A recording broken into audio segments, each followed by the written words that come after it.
Continuamos en Ciudad U y aquí vamos a hablar ahora de los talleres literarios que les habíamos anticipado y también vamos a invitarlos. Y es por eso que les presentamos a quienes nos acompañan.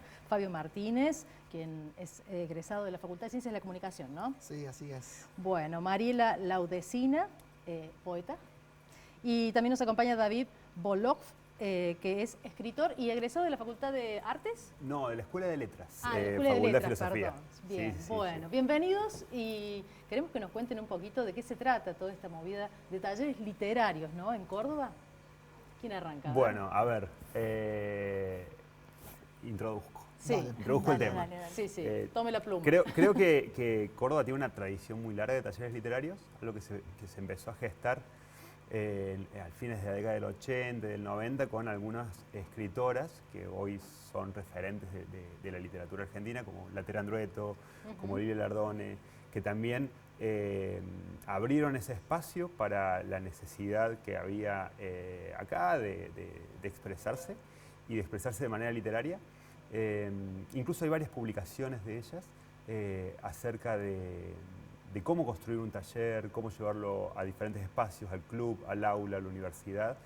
Y gran parte de la generación de escritores que rondan nuestras edades han transitado por sus talleres y se han encontrado con una forma nueva de leer y con una forma nueva de encarar el proceso de escritura y de corrección. Me parece que nosotros en algún punto hemos ido tomando esas estrategias, esas herramientas que se abrieron, al menos en el campo de la narrativa, que es lo que yo más manejo.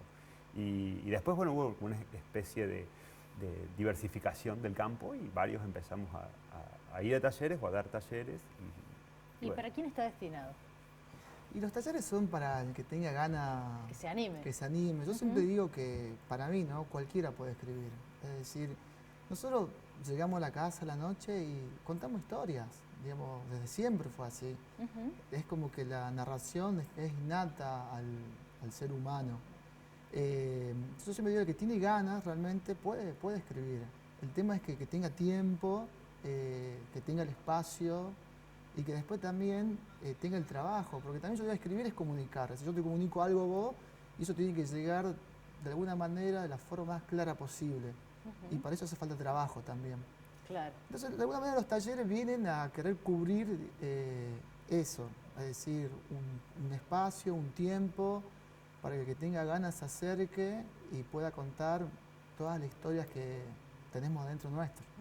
Y hay que escribir, hay que reescribir, hay que tener paciencia, ¿no? Sí, ¿Cómo el poema es un trabajo de ingeniería, es así, parece que no. Cuando uno lo lee pareciera que es algo simple, sencillo, pero hay un trabajo detrás y hay un descanso de los textos, por ejemplo, que luego se vuelve y bueno, se termina de armar. En realidad nunca se termina de armar, pero llega un momento que quien escribe dice, que bueno, se siente satisfecho, esto está bien. hasta acá, yo creo que este es el poema, así va a quedar el poema. Pero hay un trabajo previo que es necesario. Los poemas están vigentes, ¿no? ¿Vuelto hay una necesidad de poemas? Siempre está, la poesía siempre aparece, sí, porque creo que en esa catarsis hay mucho de eso, ¿no? Qué buena esa definición, en esa catarsis, ¿no? Claro, en estos tiempos que a veces así. la gente está ya, por la época del año uno ya está más cansado también. De todas las edades, en todas las edades, claro. O sea, desde los 18 hasta personas hasta de 70, como tengo en mis talleres, así una diversidad. Y allí también me imagino que cambian las temáticas, ¿no? De acuerdo a la necesidad de cada uno, por las edades. La cosa es ir canalizando y que la gente sienta que pueda decir y se sienta conforme con esa forma de decir. Porque a veces también se va con una idea, ¿no? Pero en el papel no está. O en la máquina, no sé, lo que lleven, no está, ¿no? Entonces te dicen, bueno, pero yo quiero decir esto. Bueno, eso me tenés que decir. Eso que me lo estás diciendo, que me lo estás contando con estas palabras, así. Luego después vamos a verlo. ¿Y ustedes con estos talleres cómo los dictan? ¿En forma grupal? ¿Dónde se realizan? Para empezar a contarles un poco a la gente para que se pueda acercar, ¿no? Que es lo importante. En mi caso, sí. En mi caso doy talleres en casa, en el domicilio, también virtuales. Y he estado en años anteriores por ejemplo, en el Museo Genaro Pérez, en algunas librerías de la ciudad. Bien, ¿se contactan vía Facebook? Sí, vía Facebook, y ahora, bueno, hace poquito me saqué Instagram, así que también. Perfecto, se va actualizando. Sí. Me gusta esa mezcla también de la poesía, ¿no? Con las redes sociales, con lo nuevo, cómo va innovando. Lo que pasa es que la red es un espacio de encuentro y el taller es otro espacio de encuentro.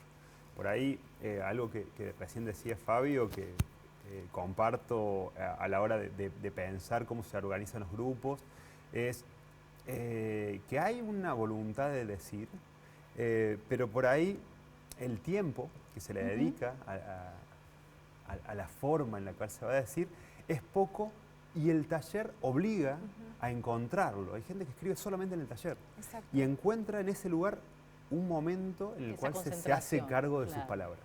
Y las redes, de alguna manera, empiezan a ser puntos de partida para llegar al taller. Entonces, en mi caso, por ejemplo, todas mis redes son abiertas, son públicas. El Facebook, el Instagram, el Twitter, o sea, no hay restricciones porque son muros en donde se trata de habilitar, yo trato de habilitar una escritura creativa y es lo mismo que básicamente hacemos en el taller. Claro. Tratar de escribir. Por ahí hay talleres literarios y hay talleres de escritura. Bien, ¿y cómo? Y la diferencia es las búsquedas, ¿no?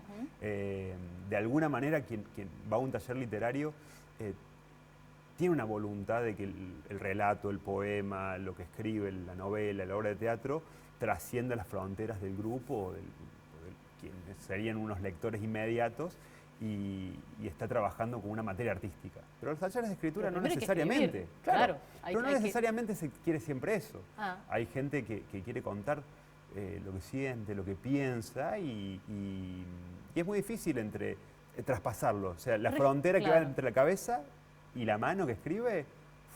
Claro, es un trayecto larguísimo y un trabajo, mucha energía allí. También muchas veces están en cada familia quien quiere anotar todas esas anécdotas de la familia, pero claro, ¿cómo se empieza? ¿Cómo se ordena? Me imagino situaciones, ¿no? Sí. No, y hay gente que la quiere pasar bien también, que va al taller como una forma de relajarse. Para conocer gente. Pero claro, sí, son los talleres. Yo siempre le cuento a la gente que va a los talleres que yo hice 5 años de talleres, hice un montón de años de talleres y tenía un poco de paciencia y yo tuve, no sé, habré escrito 65 cuentos hasta que logré uno que estaba bien, digamos que era el 66, todos los anteriores fueron toda la basura. Entonces ya que tienen paciencia porque esto es de a poco y nos tenemos que ir encontrando con lo que cada uno va buscando. Y también hay lo que dice, hay gente que va, que la quiere pasar bien, que es un momento de relajación, un momento donde de alguna manera le huyen a toda esta rapidez en la que vivimos y el taller, digamos, es un lindo lugar para eso, para pasarla bien, para relajarse, para llenarse de energías nuevas. Bueno. ¿Tiene algún tiempo de duración o uno asiste? En mi caso es un año. Hay gente que viene, también hago clínicas, que vienen con su material y entonces nos abocamos a trabajar un libro de poemas. Hago como una especie de seguimiento de obra, entonces es menos tiempo. Pero el taller que doy los jueves es todo el año. Comienzo en marzo y finalizo en diciembre. ¿Y experiencias que hayan tenido que quieran resaltar para contarle a la gente? A ver, por ahí en una época yo quería dar talleres para niños y jóvenes y por cuestiones de organización sumé a esos chicos a un taller más grande. Uno diría que puede hacer alguien de 13, 14 años compartiendo la experiencia de la escritura con alguien de 50 o de 60. Y a mí lo que me pasaba era notar cómo el pudor crece a medida que vamos leyendo más y viviendo más. Me pasaba con un par de talleristas muy jóvenes que decían y escribían y estaban descubriendo, por ejemplo, la fantasía, lo maravilloso, lo fantástico como géneros, es decir, ningún tipo de pudor. Y exhibían ahí unas creaciones que suponían una lectura de Cortázar que no había, o suponían una lectura de Borges que no existía.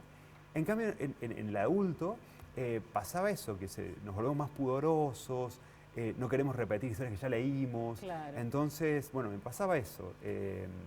Como experiencia fascinante, porque es asistir también al descubrimiento de una voz literaria. Qué bueno, ¿eh? Muchísimas gracias por venir a Ciudad U a invitar a toda la gente que se sume, que los busquen en las redes sociales, allí los van a encontrar y que compartan esta experiencia de los talleres literarios. Fabio, Mariela, David, muchísimas gracias por estar en Ciudad U. Gracias a vos. Van a volver seguramente. Gracias. Por supuesto. Vamos a continuar con más ahora con Miguel, adelante.